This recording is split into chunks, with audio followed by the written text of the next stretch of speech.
Programme میں ایک بار پھر خوش آمدید. اسپیشل ٹرانسمیشن رمضان کریم, اور اب ہمارا جو سیگمنٹ ہے وہ ہے میرا پہلا روزہ, اور اس میں ہمارے ساتھ جو پاکستان کی نامور شخصیت اس وقت موجود ہیں. سابق مشیر رہے وزیر اعظم محترمہ بے نظیر بھٹو شہید کے, اور اس وقت ایم این اے ہیں, یعنی کہ ممبر نیشنل اسمبلی ہیں این اے 241 سے بھاری مارجن سے انہوں نے یہاں سے فتح حاصل کی.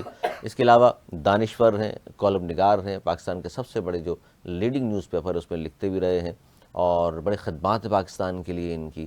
خاص طور پر میں اگر بات کروں بزنس کمیونٹی کی بھی اور عام پبلک کی بھی, اور اس سے پہلے بھی آپ ان کو جانتے ہیں, پہچانتے ہیں, پورا پاکستان ان کے نام سے واقف ہے. میں بات کر رہا ہوں مرزا اختیار بیگ کی. بہت شکریہ سر, آپ تشریف لائے. بہت شکریہ. میں آغاز یہیں سے کرنا چاہ رہا ہوں کہ چونکہ رمضان المبارک کا بابرکت مہینہ ہے, اور رمضان الکریم کا کیا یاد آتا ہے آپ کو؟ پہلا روزہ آپ کا کس عمر میں رکھا؟ کچھ شیئر کیجیے گا ہمارے ساتھ اپنی یادداشت میں جو محفوظ ہیں آپ کی باتیں. جی, بڑی پرانی یادیں اس سے وابستہ ہیں, اور ہمارے ان دنوں میں بڑی نیٹڈ فیملی ہوتی تھی. تو والدین جب سحری پہ اٹھتے تھے تو ہم روزہ نہ بھی رکھیں, بہت چھوٹے ہوتے تھے, تو ہم ضد یہ کرتے تھے ہمیں جگایا جائے اور ہم سحری میں ان کے ساتھ ہوں. اسی طرح جب افطار ہوتا تھا تو ساتھ بیٹھ کے بالکل اسی طرح سے جیسے ہمارا روزہ ہے. پھر سیکنڈ اسٹیج آیا کہ ہم نے کہا ہم بھی روزہ رکھیں گے, تو ایک داڑھ کا روزہ رکھوایا گیا کہ بھئی ایک داڑھ سے کھا لینا, ہمیں مطمئن کرنے کے لیے, بچے خوش کو کرنے ظاہر کے لیے. وہ چھوٹے تھے, جذبہ پیدا ہو, شوق پیدا ہو ہاں. بچے میں. بالکل. پھر انہوں نے باقاعدگی سے ان دنوں میں رسم ہوتی تھی روزہ کشائی رضا کی, کشائی. اور روزہ کشائی میں سب رشتہ دار آتے تھے, اہل محلہ آتے تھے, اپنے دوست بچے اسکول کے آتے تھے, اور پھر اس میں وہ آپ نے جو روزہ رکھا تھا تو وہ مجھے اچھی طرح یاد ہے کہ آخر کے 2 گھنٹے میرے لیے بہت پیاس بہت تھی, اور گھڑی دیکھتے تھے, لگ رہا تھا آج گھڑی جو ہے وہ آگے نہیں جا رہی, آج تو یعنی رک اثر گئی و ہے. مغرب کا جو وقت ہے. جی ہاں بالکل. تو وہ وقت بھی ہمیں یاد ہے. اور پھر جب روزہ کھولا, پھر والدین اور سب نے مبارکباد دی, وہ خوشی کے لمحات. تو ہماری رسمیں بڑی ٹریڈیشنل اور بڑی پیاری دلکش ہماری ٹریڈیشنل رسمیں ہیں, اور اس میں سب میں میسج آتا ہے. روزہ رکھنے کا مین میسیج یہ کہ آپ کو احساس ہو کہ بھوک میں کیسے محسوس کرتے ہیں. کہ سامنے والا آدمی اگر وہ کہہ رہا ہے میں بھوکا ہوں, تو اندر سے اس کی اتڑیوں کا کیا حال ہوگا, پیٹ کا, معدے کا کیا حال ہوگا, اور وہ پانی تک اگر نہیں پی پا رہا ہے, اس تکلیف میں اس کو کھانا میسر نہیں ہے, تو اس کا کیا حال ہو رہا ہوگا. تو ایک کو بھوک کا احساس ہو جائے. پھر دوسرا یہ ہے کہ یہ میڈیکلی بھی ایک بہت ہی فائدہ مند عمل ہے, جس میں آپ 1 سال میں 1 مہینے میں جو روزہ رکھ کے کھانے کی پابندی پہ کم کھا کے آپ ایک اپنے سسٹم کو فیٹ پگھلاتے ہیں, پرانی چربی پگھلاتے ہیں, اور اس کے ساتھ ساتھ پھر صرف کھانے پینے تک محدود نہیں کیا آپ کو دوسری بڑی مذہبی روایات اور ہدایات ہیں کہ آپ نے برائی نہیں کرنی, غلط نہیں سوچنا, کسی کے ساتھ غلط عمل نہیں کرنا. تو یہ ایک صبر کا مظاہرہ کرنا ہے. گریجولی آپ کو ٹریننگ دی جا رہی ہے, اور وہ جو ٹریننگ میں پاس ہو جاتے ہیں اللہ تعالیٰ کی, جن کی 30 روزے احسن روزے کہلائے جاتے ہیں, جس کو اللہ تعالیٰ قبول کر لیتا ہے, تو پھر اللہ تعالیٰ عید کے دنوں میں اس کا اجر بھی دیتا ہے. اچھا, میں چاہ رہا ہوں سر تھوڑا سا اس حوالے ضرور بتائیے. جس سے پہلا روزہ آپ نے بتایا کہ 1 داڑھ کا روزہ رکھوایا گھر والوں نے, اور اس کے بعد پھر باضابطہ آپ نے روزہ بھی رکھا, روزہ کشائی بھی ہوئی. تو کیا ماحول تھا؟ خاص طور پہ ظاہر اس زمانے میں زیادہ تر گھروں میں جوائنٹ فیملی سسٹم ہوتا تھا, سبھی شریک بھی ہوتے تھے. اب وہ قدریں ظاہر تھوڑی سی کم نہیں ہو گئی, آپ سمجھتے ہیں؟ بالکل کم ہوگی. پہلے ہماری بڑی نیٹڈ فیملی ہوتی تھی. میں امی کی بغل میں جا کے سر نیچے کر کے ان کا ہاتھ میرے اوپر نہیں ہوتا تھا تو مجھے نیند نہیں آتی تھی, اور پھر وہ مجھے اٹھا کے میری جگہ پہ لٹا دیتی تھی. لیکن نیند کا عمل شروع ہوتا تھا ان کی باہوں سے, ماں کی باہوں سے. پھر جتنی دیر میں سو رہا ہوتا تھا وہ ایک ایک لفظ ان کے میرے کانوں میں آ رہے ہوتے تھے، جو مورل ویلیوز ہماری اخلاقی قدروں کو اوپر لے کے جاتے ہیں. وہ یہ کہتے ہیں مجھے تو میرے بیٹے بہت ترقی کریں، بہت نام کمائیں، لیکن ساتھ ساتھ اللہ اس کے رسول کو خوش رکھے، اس کی ہدایت مان کے. تو یہ سب چیزیں ذہن میں بیٹھتی گئیں. ان سب کو نہیں نکالا جا سکتا تھا. اچھا، لہذا ان آج کو بھی جو روزہ رکھتے دیکھا آپ نے، اپنے والدین کو، اپنے بڑوں کو، وہ کچھ شیئر کیجیے گا کہ کس طرح ان کا دن گزرتا تھا روزہ رکھ کر. اور آج کل تو ظاہر ہے بہت فاسٹ ہو گیا دور، اور ہم تو ظاہر ہے اتنا وقت ہی نکال پاتے. بس ہمارا یہ ہوتا تھا کہ آدھے گھنٹے پہلے افطار لگ جاتی تھی، روح افزا ہمارے وقت سے چل رہا ہے تو وہ ہم نکال کے ایک گلاس میں، پھر دوسرے میں، پھر تیسرے میں اپنے آگے رکھ لیتے تھے. اور ہمارے کچھ محلے میں شیطان بچے ہوتے تھے تو سائرن کی آواز بھی نکال دیتے تھے. اچھا، تو 5-10 منٹ پہلے روزہ کھولنے کا ایک غلطی بھی ہو جاتی تھی کبھی 1-2 بار. لیکن پھر جب ٹی وی آئے اور اذان کا ایک روزہ کھولنے سے لنک منسلک کیا آپ نے، وہ ایک بڑی اچھی چیز تھی، معتبر بھی تھی، ریلائبل تھی، اعتبار کے قابل تھی. تو مجھے یاد ہے کہ ہم 2-3 کام پہلے کرتے تھے بھاگ کے، کیونکہ اس کے بعد بیٹھنے کی اجازت ملتی تھی دسترخوان. وہ کام نہیں ہوتے تھے تو آپ کو بیٹھنے کی اجازت نہیں. ایک تو والدہ روزے کی افطار کی چیزیں بنا کے دیتی تھیں، مسجد میں دیکھا رہا ہوں. اچھا، سب سے پہلے مسجد میں. تو محلے کی مسجد میں مولوی صاحب کو بھاگتے ہوئے جاتے تھے، ہم دیتے تھے اور پھر بھاگ میں آتے تھے. وہ مولوی صاحب محلے کی مسجد کی جو مولوی صاحب ہیں، ان کا روزہ کشائی محلے کی ذمہ داری ہے. بالکل، وہ آپ کے یہ بچوں کو پیغام تھا. پڑھاتے ہیں، بالکل.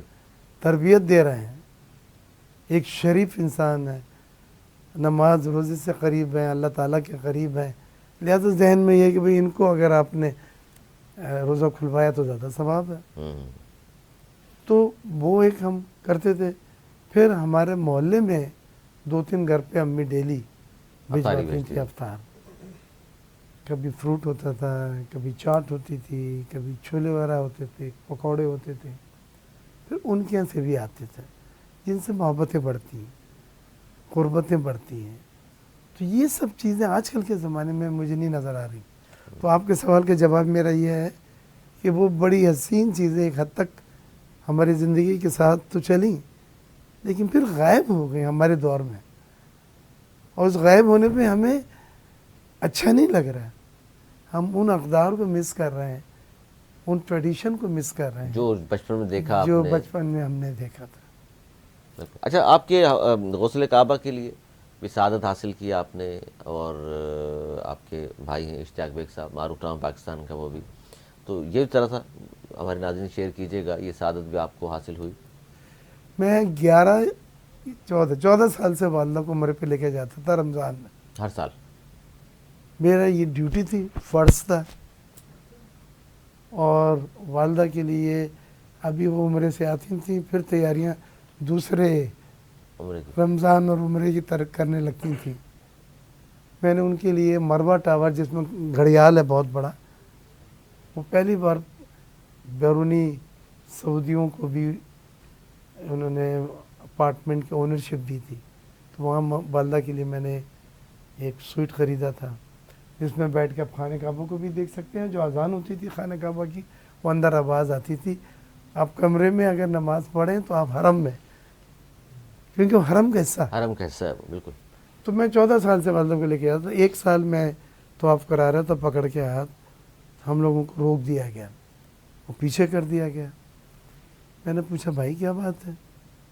تو اللہ کا گھر ہے، تو یہ تو 24 گھنٹے ہر طواف سیکنڈ جاری رہتا ہے. طواف. تو اس نے کہا کہ ہمارے کنگ آئے ہیں، پرنس آئے ہیں، غسل کعبہ ہو رہا ہے، کعبے کے اندر جا کے وہ غسل کریں گے. بالکل. تو جب تک وہ نہیں آ جاتے وقف ہے.